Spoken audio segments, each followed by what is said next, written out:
salaamaaleykum sama gars yi mbaa jàmm ngeen fanaanoo barikalla boo sàgganul diwlin gi ak suukar si dana yokk yooyu denrée de première nécessité day gouvernement bi nee nañ kon grossiste yi ak commerçant yi ci boutique yi fas yéene nañ ko yokk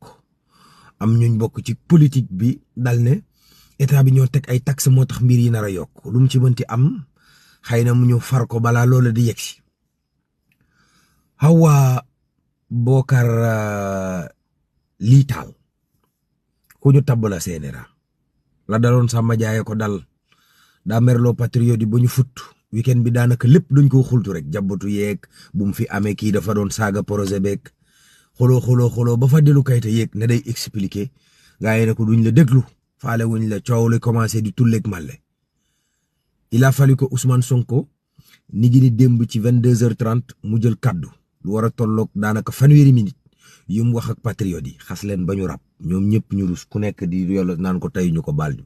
waaye kàddoom li ci ëppoon solo mooy nit deesu ko jiital ba pare ne doo ko wóolu te ñoom li ñuy def mën nañ cee am ay rëq-rëq waaye ku leen ko wan ñu xool nuñ koy saafara waaye ñu muñal leen te rek waaw ci député AFP ba dal ne nan laa mën a comprendre réew mu toll ne Sénégal ñu ne dañuy dàmp ñoo xam ne dañ doon taal ak a toj réew mi mooy manifester yi ñu war a jox ay indemnisation nee na d'accord ci waaw Barthélémy Dias ñi nga xam ne ñoo di ay garde corps am tey la leen yoon di atte ñu xam fan la wanent di mujj ki gëtam Sénégal dañ ko génnee ci réew yi ndóol yi waaye APR nee nañu loolu du liggéeyu Pastef ñoom ñoo ko moom waa Pastef daal na leen léet lii nag ñoo ko liggéey kooku ci liggéey ci ñoom